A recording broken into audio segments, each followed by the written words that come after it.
यहाँ पर यीशु मसीह के चेले उसके पास आते हैं और उससे पूछते हैं, क्योंकि वो प्रार्थना कर रहा था और प्रार्थना कर चुका था, तो उसने बोला प्रभु हमें प्रार्थना करना सिखाइए, जैसे यूहन्ना बपतिस्मा देने वाला ने अपने चेलों को प्रार्थना करना सिखाया था, वैसे हमें भी आप प्रार्थना करना सिखाइए। और मुझे लगता है ये बात सुन के यीशु मसीह बहुत खुश हुए होंगे कि चलो मेरे चेले खुद ही सीखना चाहते हैं कि प्रार्थना कैसे हो। ठीक है, तो यहाँ पर यीशु मसीह ने ना ही उसको प्रार्थना करना सिखाया, बल्कि 3 चीजें बताई। पहली बात, प्रार्थना क्या करनी है, प्रार्थना कैसे करनी है, और प्रार्थना का उत्तर क्या होगा, है ना। एक चीज पूछी थी कि हमें प्रार्थना करना सिखाइए। तो यीशु मसीह जो है वो हमारे विचारों को जानता है, हमारे दिमाग को जानता है, तो बस एक प्रश्न का उत्तर नहीं देता है, जो हमारी लालसा होती है, जो हम जानना चाहते हैं, उसका उत्तर देता है। और जो लोग यीशु मसीह को फंसाना चाहते थे, उनका भी वो बिल्कुल मुंह तोड़ जवाब देता है ना। तो ये थी यीशु मसीह की खासियत। तो यहाँ पर उसने क्या कहा, उसने पहले बताया कि क्या प्रार्थना करनी चाहिए। तो पहले, हे पिता तेरा नाम पवित्र माना जाए। ठीक है, सबसे पहले जो शुरुआत होती है कि परमेश्वर तेरा नाम पवित्र है। ठीक है, तेरा नाम पवित्र है। अगर पवित्र है तो मुझे भी समझ के बात करनी चाहिए कि एक पवित्र इंसान से बात कर रहे हैं, है ना। अगर आप एक पवित्र इंसान से अगर आप बात करेंगे जो बहुत ही ऊंचे ओहदे का है, तो आप थोड़े से सहम से जाएंगे। हमारे कॉलेज में बहुत साल पहले बुलाया गया था उसको बुलाया गया था दलाई लामा। आप लोग दलाई लामा को जानते हैं? दलाई लामा ये जो तिब्बतियन जो लोग हैं ना, ये तिब्बत से जो लोग होते हैं, उनका वो गुरु होता है, उनका धर्म गुरु। वो लोग उसको अपना परमेश्वर मानते हैं। तो उसको बुलाया गया था हमारे कॉलेज में। तो कॉलेज में आने से पहले असेंबली हुई थी, और हम जब जो भी थे स्टूडेंट्स, उनको बताया गया था कि जब वो आएंगे तो हाथ जोड़ के आपको खड़ा होना है सबको। अगर कुछ प्रश्न पूछोगे तो ऐसा नहीं पूछना है हाथ खड़ा करके, आप बस हाथ जोड़े रखिए। जब वो आपकी ओर इशारा करेंगे तब आप अपना प्रश्न पूछ सकते हैं। और जब आप पूछेंगे भी तो योर होलीनेस, मतलब क्या होगा इसका हिंदी में कि हे पवित्र जीव, ऐसे उनको बात करनी है। ठीक है, ऐसे बात करनी है। तो ऐसा होता है कि अगर कोई बहुत ही धार्मिक गुरु होता है, तो उसको हम लोग जब उसको जब मानते हैं, तो उससे ज्यादा हमें अपने आप को ठीक करने के लिए बोलना पड़ता है ना। तो यहाँ पर है कि सबसे पहले तेरा नाम पवित्र माना जाए, तेरा राज्य आवे।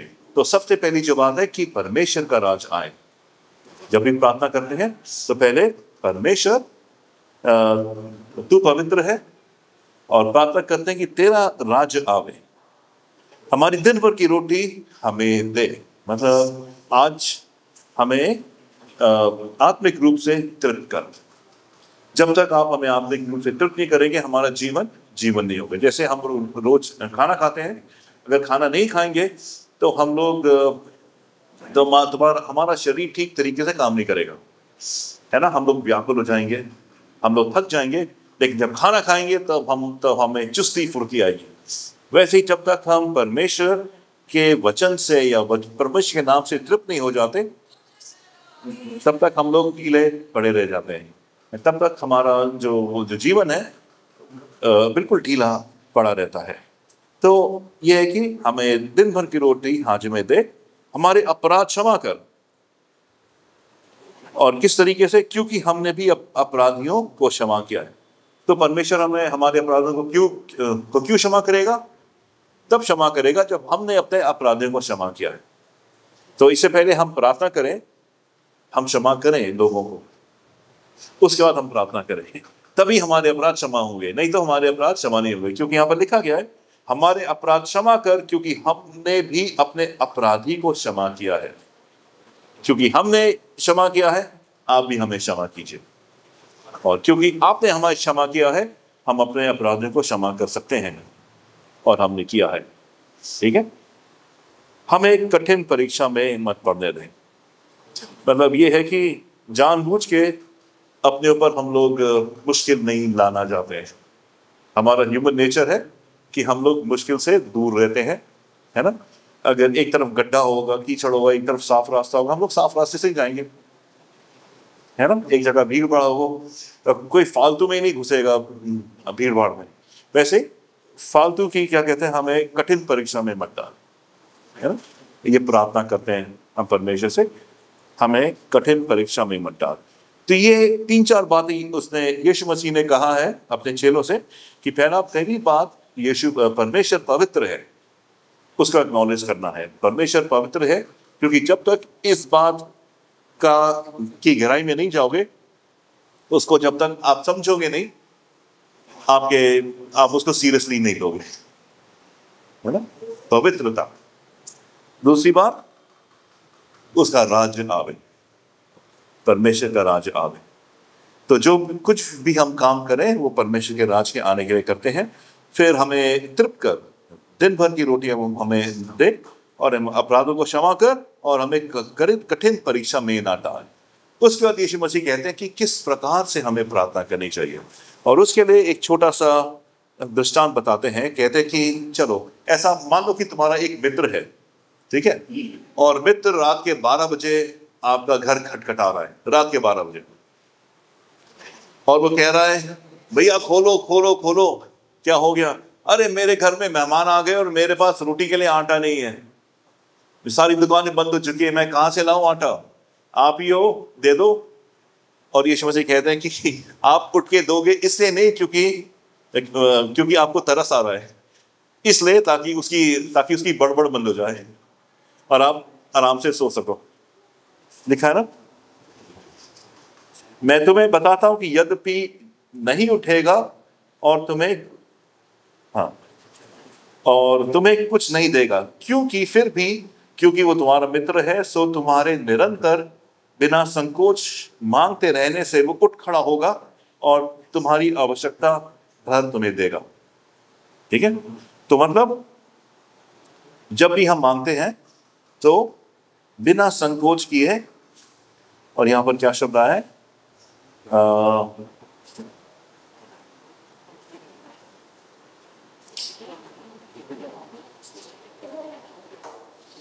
तंग करके, है ना। नहीं, क्या शब्द है?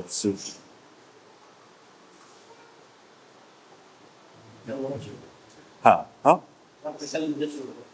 तंग करना। एक ही बहुत ही अजीब सा शब्द आया था यहाँ पर, वो मैं मिल नहीं रहा मुझे। एक मिनट, अभी बताता हूँ मैं।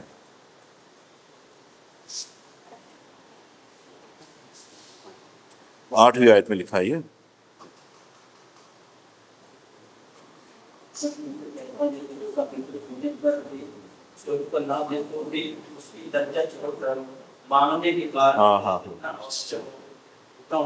लज्जा छोड़कर, है ना, इसको मैं रहा था। लज्जा छोड़कर मतलब उसको कोई परवाह नहीं है कि लोग क्या कहेंगे। मैं तो मांग रहा हूं भाई, मैं मांग रहा हूं। ठीक है। तो मतलब बिना लज्जा के हमें मांगना है प्रभु यीशु मसीह से। जब प्रार्थना करते हैं बिना लज्जा और निरंतर। लेकिन बात यह है, ये देखनी है कि वो क्या मांग रहा था। अपने लिए कुछ नहीं मांग रहा था, अपने लिए भी मांग रहा था।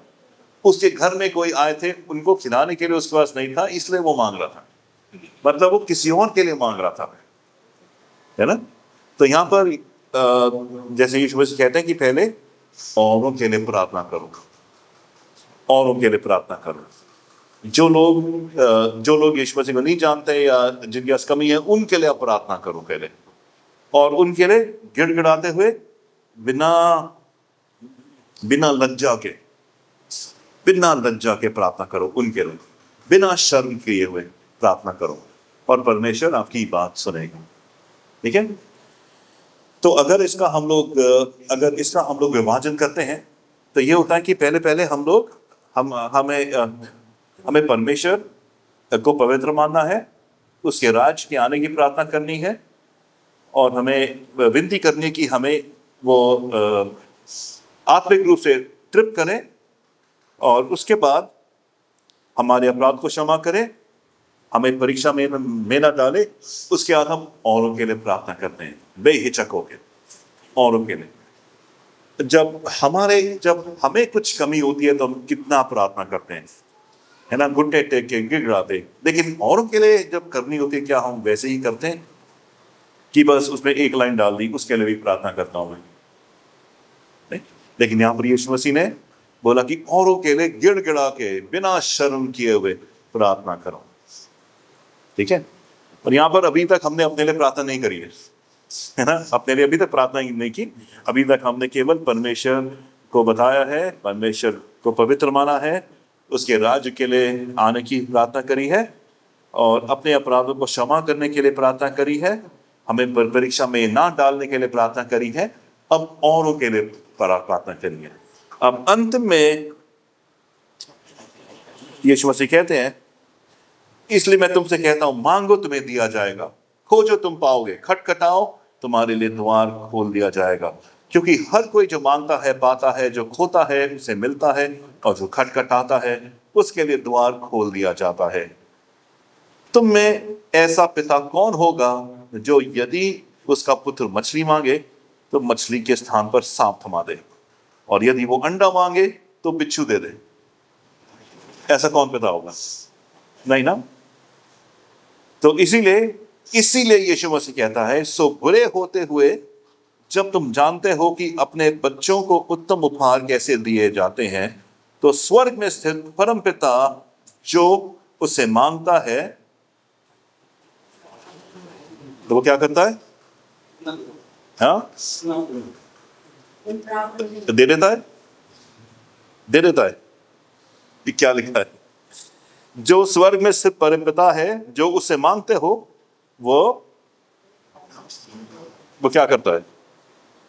पवित्र आत्मा देता है। जो चीज मांगते हो वो नहीं देता है, पवित्र आत्मा देता है। और किस चीज की तुलना दी गई है? अगर जैसे एक अच्छा बाप है, उससे आप अगर अंडा मांगो तो बिच्छू नहीं देगा, अगर उससे मछली मांगो तो वो सांप नहीं देगा, है ना। वैसे ही पिता को पता है तुम्हें क्या चाहिए, तुम जो भी मांगोगे तुम्हें पवित्र आत्मा मिलेगी। इसका क्या मतलब है? इसका यह मतलब है कि मैं और आप जब परमेश्वर से कुछ जब हम प्रार्थना करते हैं, तो प्रार्थना हम इसलिए नहीं करते कि हे परमेश्वर मुझे ये दे। ये प्रार्थना करते हैं कि हे परमेश्वर मैं तुझको क्या दूं, मेरे जीवन से तुझे क्या चाहिए। जो लोग यीशु मसीह को नहीं जानते, जो लोग परमेश्वर को नहीं जानते, वो मंदिरों में जाते हैं, मुझे ये चाहिए, मुझे ये चाहिए, मुझे ये चाहिए। लेकिन मसीह में जो होता है उसका जीवन यीशु मसीह के सामने होता है, परमेश्वर के सामने होता है। और जब वो प्रार्थना करता है तब उसको पवित्र आत्मा की भरपूरी मिलती है, और पवित्र आत्मा आपको बताती है कि आपको क्या करना है। पवित्र आत्मा आपकी अगुवाई करती है, और उससे उत्तम बात कुछ नहीं है, पवित्र आत्मा की अगुवाई। क्योंकि यीशु मसीह जब प्रार्थना करते थे, पूरे रात प्रार्थना करते थे। किस बात के लिए प्रार्थना करते थे? क्या उनके ऐसी लिस्ट थी बहुत लंबी चौड़ी, उसके लिए उसका पेट दर्द है, फलाना अस्पताल में है, उसकी टांग खराब है, इसका ये खराब है, नहीं है ना। वो तो चंगा कर दिया उनको, है ना, यीशु मसीह में, है ना। जो भी किसी की दिक्कत होती उसको चंगा कर देते थे। फिर प्रार्थना किस बात में कर रहे हैं? प्रार्थना क्यों कर रहे हैं? जब जो चाहिए था वो परमेश्वर ने दे दिया उनको, तो प्रार्थना किस बात पे कर रहे हैं? इस बात पे कर रहे हैं ताकि परमेश्वर उनके जीवन से परमेश्वर की इच्छा पूरी हो। और कुछ चेले लोग थे जो यीशु मसीह के बहुत करीब थे, और गतसमनी में वो सुन रहे थे यीशु मसीह क्या कह रहे हैं। गतसमनी में जिस रात वो पकड़वाया गया, उस रात पूरे रात को वो प्रार्थना कर रहा था, और उन्होंने क्या देखा कि यीशु मसीह कह रहा है, अगर हो तो ये प्याला मेरे सामने से हट जाए, लेकिन मेरी इच्छा नहीं तेरी इच्छा पूरी हो। मतलब ये जो कदम मैं उठा रहा हूं बहुत ही मुश्किल है, बहुत ही मुश्किल है। अगर हो सके तो ये हट जाए, लेकिन तेरी इच्छा पूरी हो। इसलिए वो प्रार्थना कर रहा था। तो हम भी जब प्रार्थना करते हैं, हम इसलिए प्रार्थना करते हैं कि परमेश्वर की इच्छा मेरे जीवन में पूरी हो। लेकिन हमें यह प्रार्थना करने की आवश्यकता क्यों है? क्या क्या परमेश्वर की इच्छा मेरे जीवन में वैसे पूरी नहीं होती? होती है, लेकिन उसके दो चीजें उसका रास्ता रोकती हैं। पहली बात है, हम खुद परमेश्वर के रास्ते में अड़ंगा बनते हैं। हम खुद अड़ंगा बनते हैं। हम खुद नहीं करना चाहते जो परमेश्वर हमसे करवाना चाहता है। उसके लिए हमें तैयारी चाहिए, उसके लिए हमें पवित्र आत्मा की भरपूरी चाहिए। तो जब तक पवित्र आत्मा की भरपूरी नहीं होती, हम वो काम नहीं कर सकते। और पवित्र आत्मा की भरपूरी नहीं होती क्योंकि हम प्रार्थना नहीं करते। प्रार्थना करेंगे, पवित्र आत्मा की भरपूरी जो परमेश्वर हमारे जीवन में चाहते हैं वो होगा हमारे जीवन के द्वारा। दूसरी बात, शैतान नहीं चाहता कि हमारे जीवन से परमेश्वर की का काम पूरा हो, तो अड़ंगे डालता है। और शैतानी ताकत तो हमें दिखती है नहीं, है ना? हमें क्या पता कि क्या कहते हैं, इस कमरे के बाहर शैतान हो, बाहर शैतान हो, हमें क्या पता? हम बस प्रार्थना करते हैं ताकि उसके जो प्लान है, शैतान जो सोच रहा है वो पूरा ना होने पाए। उसकी सारी जो षड्यंत्र है वो फेल हो जाए। इसलिए हम प्रार्थना करते हैं ताकि परमेश्वर का काम पूरी तरीके से हमारे जीवन में हो। तो प्रार्थना करने का मकसद ये होता है कि हम परमेश्वर का काम करें, हम फोकस रहें और हम जो परमेश्वर हमारे जीवन से चाहता है वो पूरा हो। बहुत से लोग ये प्रश्न पूछते हैं कि परमेश्वर मेरे जीवन से क्या चाहता है। भाई, आप प्रार्थना करके देखिए, आप प्रार्थना कीजिए। अगर आपको नहीं पता तो आप प्रार्थना नहीं कर रहे। अगर आप प्रार्थना में रहोगे, प्रार्थना करते रहोगे, तो आपको पता चलता रहेगा कि परमेश्वर आपके जीवन से क्या चाहता है। क्योंकि फिर पवित्र आत्मा आपके जीवन को चलाएगा, आपके जीवन का संचालन करेगा, आपको बताएगा, है ना? बहुत सारी बातें। एक छोटी सी बात है, कुछ नहीं है, बस ये है कि मैं देहरादून गया था, कल आया था। तो क्या होता है कि जब मैं देहरादून से आता हूँ तो मैं बाईपास वाला ये रोड लेता हूँ, ये जीटी कन्ना रोड। 5 घंटे का रास्ता है। नाश्ता करता हूँ या नहीं करता हूँ, लेकिन मुझे पता है रास्ते में बहुत सारी जगह है, वहां पर मैं रुके खाना खा लेता हूँ, ठीक है। और सारा जो हमारा भरोसा है गूगल पर, गूगल मैप के ऊपर, जहां वो ले जाता है हम चले आते हैं, है ना? ठीक है, वो धीरे धीरे।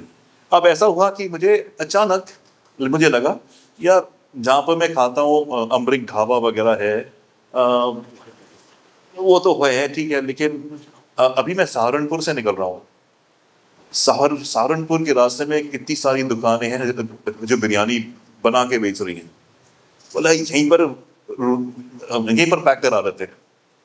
मैं रुक गया, मैंने पैक करा लिया बिरयानी। ये रास्ते में कभी पेड़ जंगल बगल के बीच में बैठ के खाएंगे आराम से। मैं चला गया। उसके बाद गूगल ने ऐसा किया कि वो जो मेन रोड है वहां पर गाड़ी आई नहीं मेरी, बेहट के रूट ऐसे कि सीधा दिल्ली। रास्ते में कोई रेस्टोरेंट नहीं दिखा मुझे, कोई रेस्टोरेंट नहीं दिखा। मैं बोला अगर बिरयानी नहीं लेता मैं तो क्या होता मेरा, है ना? है तो ये कि परमेश्वर के साथ छोटी छोटी चीजें भी ना बहुत मायने रखती हैं। आपको लगता है अरे यार, ये तो मैं ऐसे ही सोचा था कि यार मैं ले लेता हूँ, मुझे क्या पता था कि आगे कुछ खाने को मिलेगा ही नहीं, है ना? यही है। तो जब परमेश्वर के साथ चलते हैं तो जैसे गूगल मैप है, बताता रहता है लेफ्ट राइट, वैसे ही पवित्र आत्मा है हमारे जीवन में जो हमें बताती रहती है, हाँ ये करना है, ये नहीं करना है, यहाँ पर रुकना है। आपकी आत्मा में ये बातें होती हैं। और जब आप प्रार्थना में समय बिताते हैं तो आपको समझ में आता है कि कौन सी बातें प्रार्थना की हैं, कौन सी बातें पवित्र आत्मा की है, कौन सी बातें बस मेरे मन की ही हैं, है ना? सो प्रार्थना में जब हम लोग समय बिताएंगे तब ये सारी चीजें क्लियर हो जाए। तो ये है। तो यीशु मसीह से पूछा उनके चेलों ने हमें प्रार्थना कैसे करनी चाहिए, तो यीशु मसीह ने बता दिया आपको क्या प्रार्थना करनी है। किसके लिए प्रार्थना करनी है और किस तरीके से प्रार्थना करनी है। और अपने लिए जब हम प्रार्थना करते हैं तो हम कुछ मांगते नहीं है, हम बस ये मांगते हैं कि परमेश्वर जो तू चाहता है मेरे जीवन में वो हो, उसके अलावा कुछ ना हो, वो ही हो जो तू चाहता है। जो लोग यीशु मसीह को नहीं जानते वो लोग लिस्ट बना के आते हैं, मेरे लिए ये, मेरे लिए वो, मेरे लिए ये, क्योंकि वो यीशु मसीह को नहीं पहचानते। जो भी आप यीशु मसीह को दोगे कि मुझे ये चाहिए, यीशु मसीह के सामने वो है, क्या कहते हैं, बिच्छू है, अंडा मांग रहे हो मैं तुमसे उत्तम चीज दे रहा हूं, पवित्र आत्मा, सबसे उत्तम चीज, जिससे वो सारी चीजें तुम्हें बताएगा, जिसके द्वारा तुम अपना जीवन आगे बढ़ाओगे, परमेश्वर का राज आगे बढ़ाओगे, परमेश्वर के राज के लिए।